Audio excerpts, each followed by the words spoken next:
Alhamdulillahirabbil alamin wa bihi nasta'in ala umuri dunya waddin. Asyhadu an la ilaha illallah wahdahu la syarika lah wa asyhadu anna Muhammadan abduhu wa rasuluh la nabiyya ba'dah.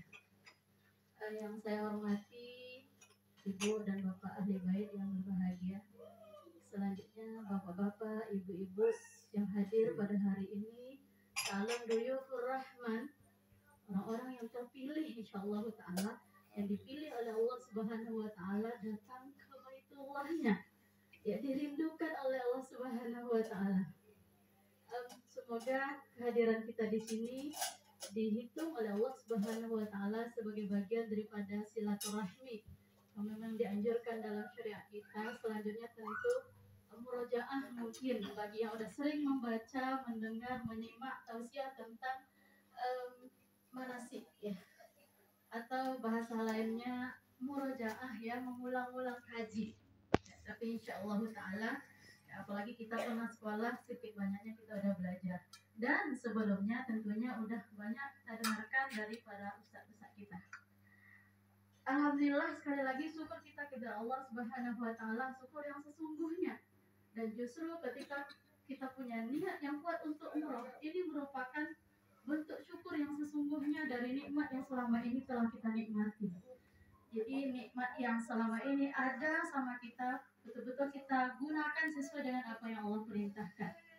Salam dan salam buat baginda Muhammad ya sallallahu alaihi wasallam. Kita lafazkan Allahumma shalli ala Muhammad wa ala alihi wa barik wa sallim. Semoga kelak di yaumul mahsyar kita betul-betul akan bertemu dan bertatap muka dengan baginda Muhammad sallallahu alaihi wasallam, di mana beliau menunggu kita di telaga Al-Kautsarnya. Jangan sampai ada di antara kita kelak yang tidak mendapatkan minum dari telaga Nabi sallallahu alaihi wasallam. Bapak, Ibu-ibu, para dulur rahman yang Allah muliakan, sebenarnya kalau ditanya tentang materi umroh atau manasik umroh itu udah pada hafal ya Bu ya? Kalau udah diulang-ulang, paling udah pada nonton juga ya. Di grup juga Umi lihat banyak sekali video-video yang mendidik, yang membimbing kita insyaallah ta'ala dalam rangka beribadah umroh. Namun sedikit mungkin ini sebagai bentuk pengulangan dari kita, bahwa mohon maaf ya, kita langsung aja tanpa memperpanjang mukadimah ya. Yang pertama tentunya kita harus sadar dan yakin bahwa ibadah umroh merupakan perintah dalam syariat kita. Nah, ketika kita yakin itu merupakan perintah dan kita amalkan, kita laksanakan, ini bentuk ketaatan kita kepada Allah Subhanahu wa taala. Sesuai dengan firman Allah Subhanahu wa taala semuanya dalam surah Al-Baqarah, kita diperintahkan untuk melaksanakan ibadah haji yang tentunya umroh bagian daripadanya. Umroh merupakan haji kecil, hanya Arafah saja yang tidak ada di sana, Arafah dan sekitarnya ya. Jadi insyaallah ta'ala jika kalau kita nggak sempat melaksanakan haji, bagi yang belum, ini sudah menjadi pelepas beban barangkali ya. Begitu. Baik, selanjutnya apa aja sih hikmah daripada umroh sehingga kita harus melaksanakannya? Mungkin semua kita juga udah pernah dengar, umpamanya nanti kalau kita lihat perjalanan dari yang Umi dapat informasi dari Ibu Sumanti khususnya, nanti perjalanan dari Kuala Namu langsung ke Madinah ya. Nah, jadi kita ziarah ke Madinah dulu. Jadi apa yang harus kita lakukan di sana dan apa hikmah yang akan kita dapatkan ketika kita ke Madinah? Tentu ini harus kita cari tahu. Karena ketika kita nggak paham, insya Allah sampai di sana nggak akan berkesan Bu, Pak ya. Jadi yang pertama, di antara persiapan yang penting selain daripada sehat walafiat ya, adalah bahwa kita berilmu ya. Nah, umpamanya dalam hadis riwayat Muslim, Rasulullah SAW katakan bahwa umroh adalah penghapus dosa. Jadi jangan sampai pulang dari umroh masih belum terhapus dosanya. Harus seperti bayi yang baru dilahirkan. Masya Allah. Kapan kita dapatkan itu Pak? Gak akan ada ya, selain daripada kita melaksanakan ibadah umroh. Selanjutnya dalam hadis juga disebutkan, siapa yang sholat di Masjid Nabawi, karena Masjid Nabawi itu bagaikan 1000 kali sholat di tempat lain. Ya tentunya selain Mekah dan Al-Aqsa ya. Selanjutnya di Al-Haram nanti 100.000 lebih baik sholat di sana daripada sholat di tempat lain. Begitu juga harusnya Al-Aqsa menjadi tujuan kita juga, karena di Aqsa itu 500 kali lebih baik dibandingkan sholat di tempat lain. Nah seperti itu. Selanjutnya apalagi orang yang umroh doanya mustajab. Ya selama ini banyak doakan Bu, Pak. Tapi kadang kita ngerasa kok enggak dikabulkan ya. Kita ngerasa seperti itu. Tapi biasanya Bu, kalau di Mekah, di Madinah, itu kita ngerasa bahwa doanya langsung diijabah. Baik yang baik maupun tidak baik. Ya banyak kejadian pamannya ketika dikatakan aku tak ondak makan daging. Sampai di sana kalau ngomong gitu Bu, kan dia bisa makan daging walaupun secuil. Karena kata-kata adalah Jadi dari sekarang kalau kata Ustadz Nasrullah di Magnet Rezeki, dia bilang disiplin kata. Jangan katakan apapun yang tidak baik. Pamannya sakit, kurang sehat, ya, malas, belum kuat keinginannya. Ah, pamannya begitu. Jadi kita usahakan disiplin kata dari sekarang sehingga sampai di sana nggak sampai terungkap yang nggak enak itu. Oh capek betul lah jalannya, betul-betul akan capek. Tak kuat kita malah. Nah seperti itu ya. Selanjutnya apa lagi? Ternyata umrah merupakan salah satu penghapus kemiskinan. Jadi jangan takut. Umpamanya ada loh Bu, Pak yang membanding-bandingkan. Ini mahal kali travel ini yang di sana katanya cuma 25. Kenapa itu yang di pikiran kita? Padahal Allah sendiri yang bilang itu penghapus kemiskinan. Jadi Allah ambil 30 umpamanya, mungkin gantinya 10 kali lipat. Nah, jadi Masya Allah, jangan ragu ya Bu ya Pak ya. Selanjutnya apalagi Duyufur Rahman, ini hadis Ibnu Majah. Duyufur Rahman apa artinya? Tamu Allah. Saya ingat beberapa hari yang lewat. Ini mohon maaf ya Bu, sekali lagi karena keterlambatan tadi mesti sedikit disuruh ngomong juga di Tanah Merah. Nah kemarin rencananya di Tanah Merah ya. Tapi kata Pak D yang di Teluk Banu udah bersiap-siap nih katanya, nggak usah ditukar lagi tempatnya. Ini kenapa? Bagian dari memuliakan tamu, betul ya Bu ya? Siapa yang menerima tamu, dia akan sediakan, dia akan persembahkan yang terbaik yang dia punya. Nah seperti itu. Bahkan kita minta pun dia nggak akan enggan. Kita minta 1, mungkin dia kasihnya 5. Begitulah biasanya orang Indonesia khususnya, apalagi Muslim dalam menerima tamu. Ini Duyufur Rahman. Kita akan jadi tamu Allah.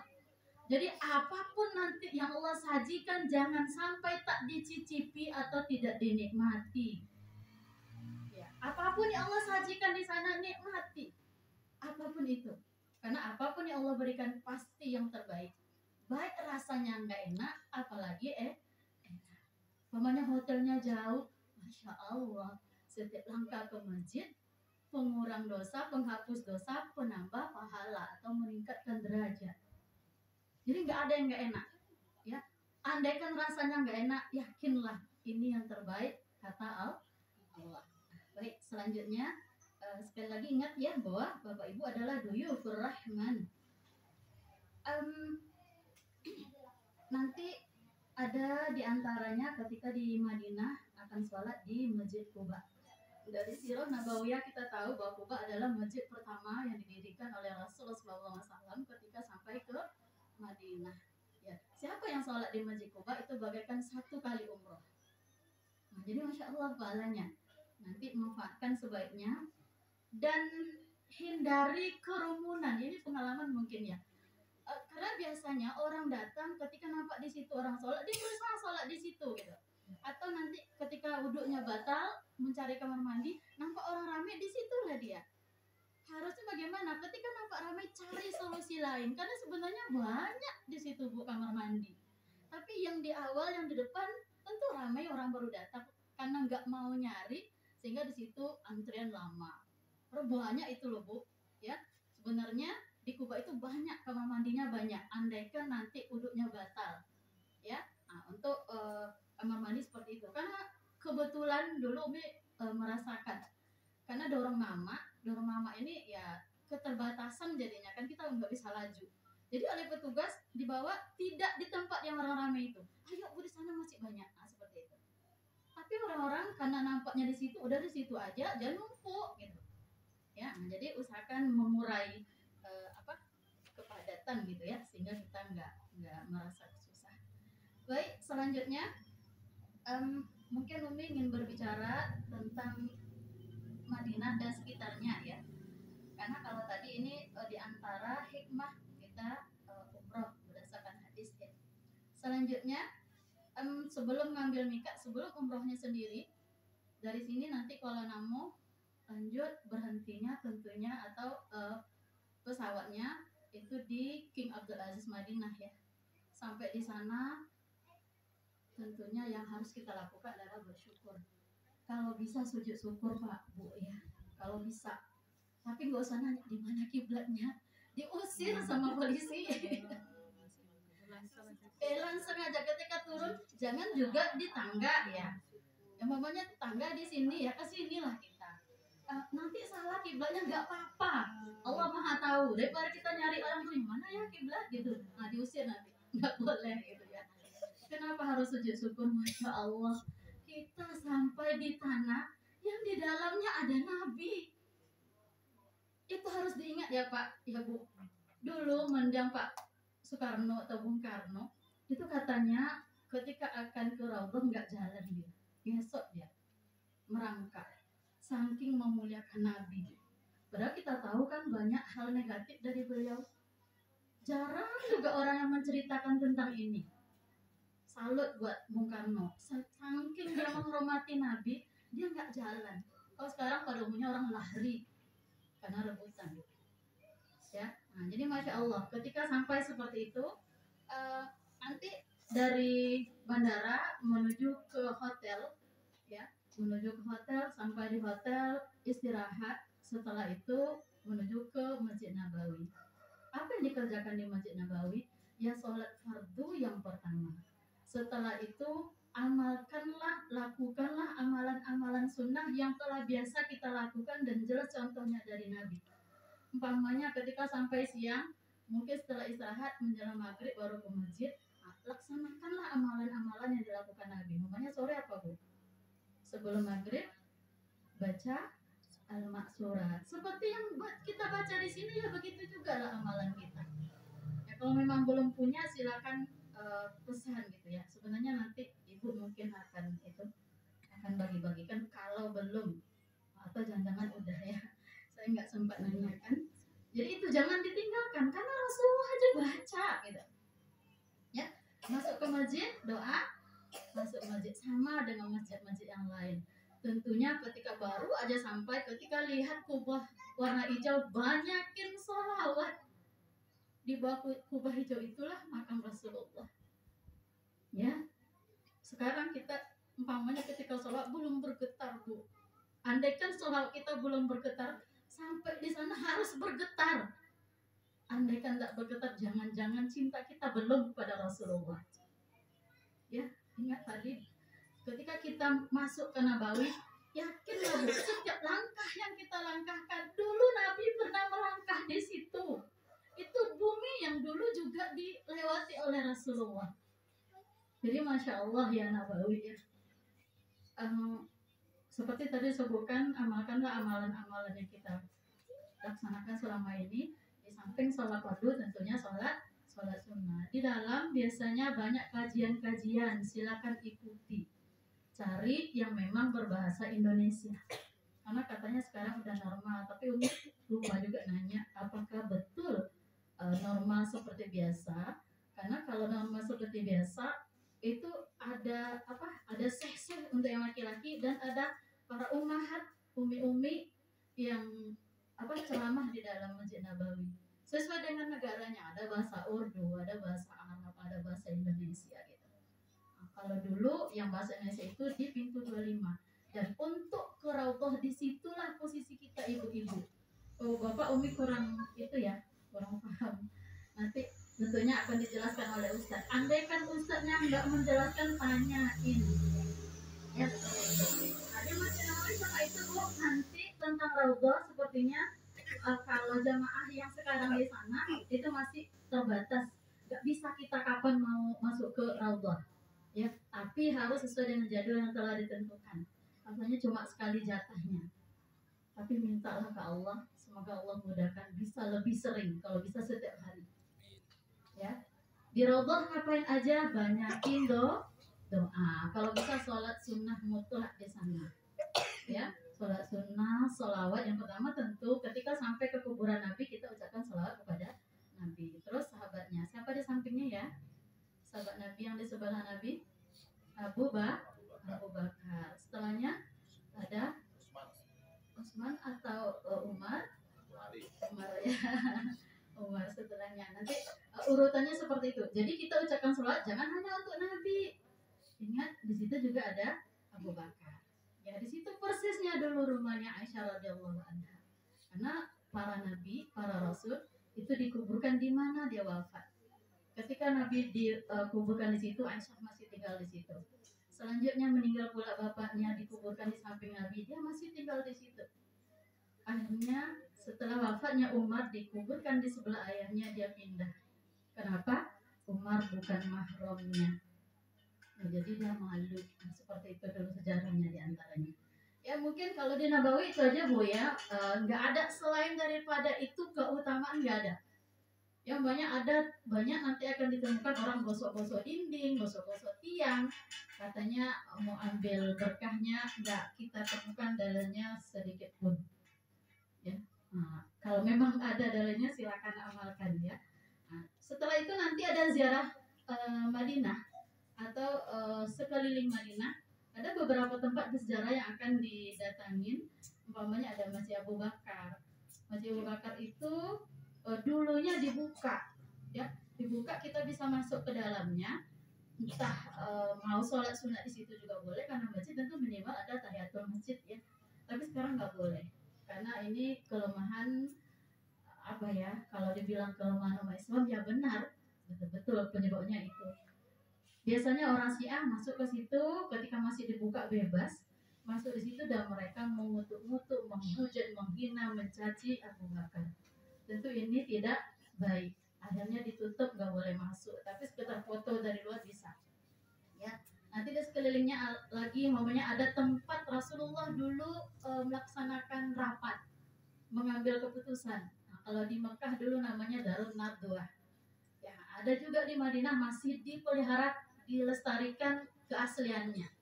Ya, cuma itu di sekitar Madinah dan keluar sedikit dari Nabawi nanti ada ke kebun korma. Oh ya, di kebun korma karena ini penting juga untuk pengalaman ya. Di kebun korma itu ada kurma ajwa asali itu yang diusahakan Bu. Itu usahakan beli karena kalau di sini kita sulit mendapatkannya keasliannya seperti itu. Ajwa asali itu yang butir pertamanya itu dari surga. Nah jadi masya Allah ya. Nah kalau mau beli itu aja lah walaupun nggak banyak dapat beli sedikit jadilah. Selain daripada itu, kurma apapun namanya, silakan ambil untuk dimakan. Ya jangan ragu Bu, Pak memang seperti itu. Pokoknya coklat ada berapa jenis coklat ambillah, entah dua-dua, entah satu-satu masuk kantong, masuk plastik nggak apa-apa. Tapi jangan lebih dari 2 seperti itu. Halal nanti gitu kan. Karena kita kan enggan gitu ya, segan. Memang halal itu Bu. Gak payah segan, boleh diambil. Nah, boleh, karena untuk cicip lah bahasanya. Nah, begitu juga dengan korma. Korma tuh banyak jenisnya. Ambillah sedikit-sedikit biar tahu. Nah, gitu. Walaupun kita nggak beli, karena kalau nggak salah kata Bu Suwanti nanti oleh korma kita siapkan di Indonesia katanya. Ya, alhamdulillah biasanya lebih murah. Kalau sana kan ongkosnya lagi gitu kan. Jadi kalau di Indonesia lebih murah, kenapa harus jauh-jauh gitu ya? Itu di Madinah, Masjid Kuba udah, mungkin itu aja. Setelah dari Madinah biasanya 4 atau 5 hari kita menuju ke Bir Ali ya, kita singkat aja atau kalau memang dibutuhkan nanti kita lanjut setelah Asar. kita menuju ke Bir Ali atau miqat, mengambil miqat. Miqat adalah batas. Dan miqat ini ada dua, miqat zamani dan miqat makani. Jadi Bir Ali ini adalah miqat makani, batas tempat. Dari situlah mulai kita yang laki-laki harus sudah berpakaian ihram. Tapi biasanya kita ada dikondisikan dari hotel. Nah, itu jaraknya sekitar 12 kilo dari Nabawi, dari Madinah. Jadi kita keluar dari Madinah menuju ke Mekah. Ya, ini khusus yang laki-laki harus dipersiapkan betul. Kalau mau mandi, mau wangi-wangi, pakai minyak wangi sebelum di Bir Ali. Ya, yang perempuan nggak ada ngaruh sih. Tetap dengan pakaian kita biasa. Dan seingat Umi, andai kan masih ustaz yang sama, itu dia tidak menganjurkan pakaian putih, terus pakai pakaian gelap-gelap malah. Ya, kalau kami dulu mungkin ada baju batik itu yang dipakai. Ya karena ganti ya.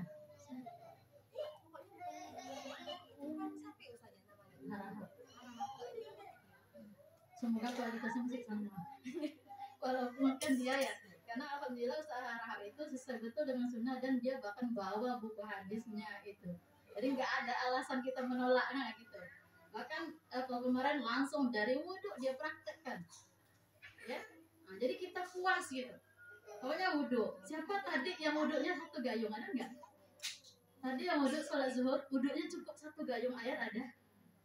Nggak cukup ya? Ya itu dia, pakai air mengalir. Padahal ketika lebih dari yang dipakai Rasulullah, kata Rasulullah zalim. Gimana dong? Ya Rasulullah itu wudhunya kalau diukur gelas ini 2 gelas ini. Nah jadi gimana dong wudhu kita? Ya, makanya kemarin Ustaz itu sangat tegas menjelaskan ini wudhu seperti ini yang benar. Ini hadisnya dibacakan bagaimana cara Rasulullah wudhu. Ini penting, kenapa? Wudhu inilah yang akan menjadi pemula ibadah-ibadah kita. Dan kalau bisa jangan batal wudhu, asal batal wudhu kembali. Ya kita lanjut ya. Tadi di Bir Ali biasanya kita sholat sunnah di sana minimal tentunya kan itu masjid, sholat tahiyatul masjid. Setelah itu mulai naik kendaraan, sebelum naik itu udah diumumkan. Kita pancangkan niat sekarang. Gimana niat umrah? Halo. Iya. Gimana ya? Sholatnya sholat sunnah tahiyatul masjid. Setelah itu kita mau naik kendaraan biasanya diumumkan sekarang niatnya kayak gitu. Ada dibaca bukunya? Lupa ya? Labbaik Allah. Ada beberapa versi ya. Labbaik Allahumma umrotan atau Allahumma labbaika umrotan gitu. Kalau bahasa kitanya apa? Ya Allah, aku penuhi panggilan umrah ya Allah. Kan kita dipanggil ya, azan kita dipanggil, kita datang ke masjid khusus laki-laki yang perempuan di rumah gitu ya. Kalau umrah seperti itu juga, Allah panggil kita datang, labbaik gitu. Labbaik itu adalah kata-kata yang paling sopan, paling santun ketika dipanggil. Nah jadi seperti itu. Jadi lafaznya seperti itu. Andaikan tidak bahasa Arab, boleh bahasa Indonesia. Tapi intinya dari situ ada dalam hati kita terpancang dengan kuat, ya Allah, aku penuhi panggilan Allah. Nah seperti itu. Biasanya mulai masuk ke mobil, doa naik kendaraan, nanti mulai baca talbiyah. Boleh kita baca talbiyah Bapak Ibu? Baik, biar lebih semangat ya. Ayo, Bismillah. Labbaik Allahumma labbaik. Labbaik la syarika laka labbaik. Innal hamda wan ni'mata laka wal mulk la syarika lak. Labbaik Allahumma labbaik. Labbaik la syarika lak labbaik. Innal hamda wan ni'mata laka wal mulk la syarika lak. Labbaik Allah